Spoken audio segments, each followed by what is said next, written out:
매년 군대 입대하는 현역 입대자가 24만 명 정도 된다고 하죠. 자녀를 군대에 보냈거나 보낼 예정인 부모님들, 또 입대할 당사자까지 걱정이 많으실 텐데요.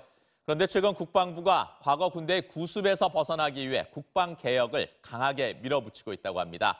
어떤 모습들이 바뀌게 되는지 먼저 보도 영상부터 보겠습니다.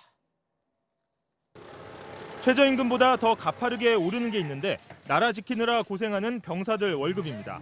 거의 2배 수준으로 90%가 올라 16만 3천 원 받던 이등병은 30만 6,100원, 병장은 40만 원이 넘습니다.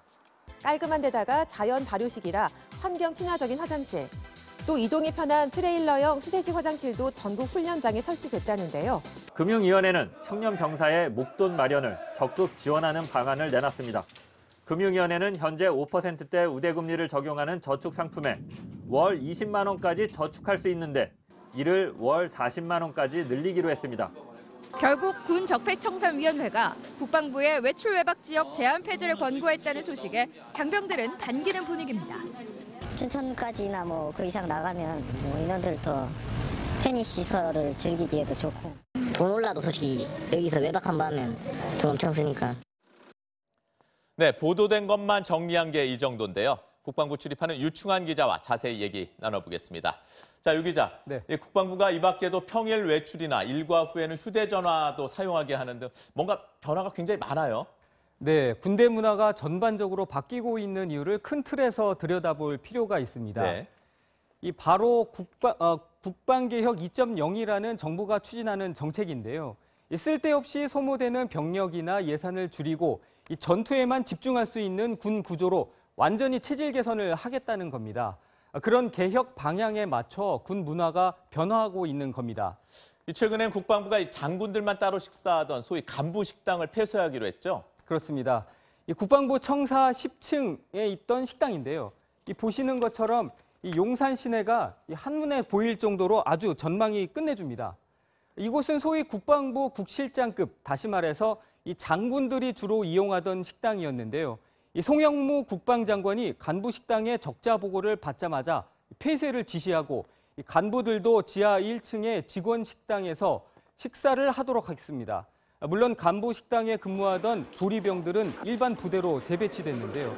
지난주 송 장관이 직접 직원 식당에 내려와서 직원들과 함께 식사를 하기도 했습니다. 네, 특권의식을 내려놓는 모습도 국방개혁의 모습으로 보이는데요. 조금씩 달라지는 것 같긴 한데 끝까지 지켜봐야 할 것 같습니다. 또 하나 우리 국민들에게 관심 가는 소식이 군 장병 취업 지원인데요. 사실 요즘 같은 취업난에 군대 21개월, 결코 짧지 않은 시간이죠.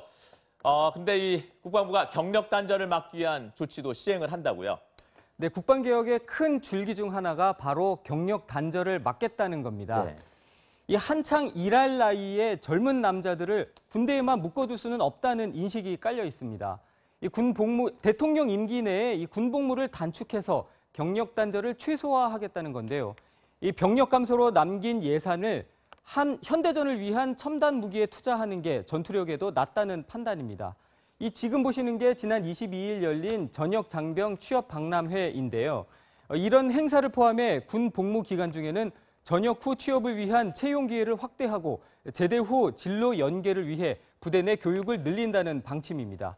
예를 들어 지난달부터는 전역하면 주던 전역증 대신 이 군 복무 성과를 증명할 수 있는 군 경력증명서를 발급해주고 있는데요.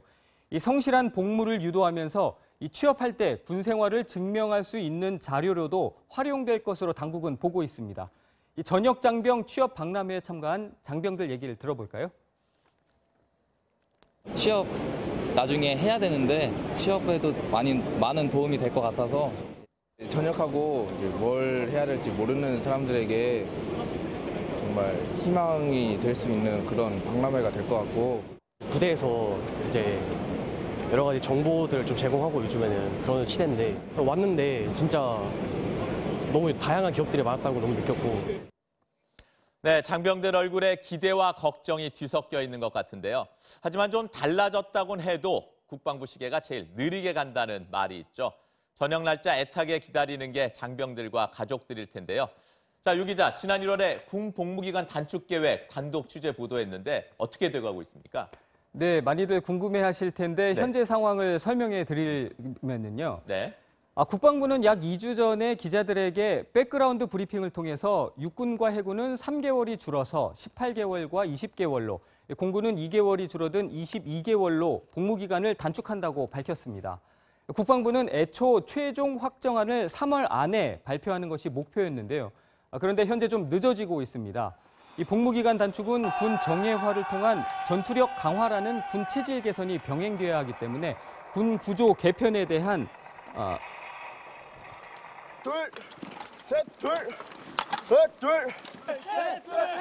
어려움도 있어 보입니다. 하지만 국방부는 대통령 공약대로 임기 내에 시행하겠다고 못 박았습니다. 네, 유충환 기자 잘 들었습니다. 네, 군대가 달라진다고 하지만 이 첨금같이 귀중한 젊은 시절의 21개월을 나라에 바치는 데 대한 보답으로는 어떤 변화나 지원도 부족할 겁니다. 군 생활은 물론 전역 후에도 부당한 대우와 불편, 차별이 없도록 당국이 더 노력하기를 바라겠습니다. 투데이 매거진이었습니다.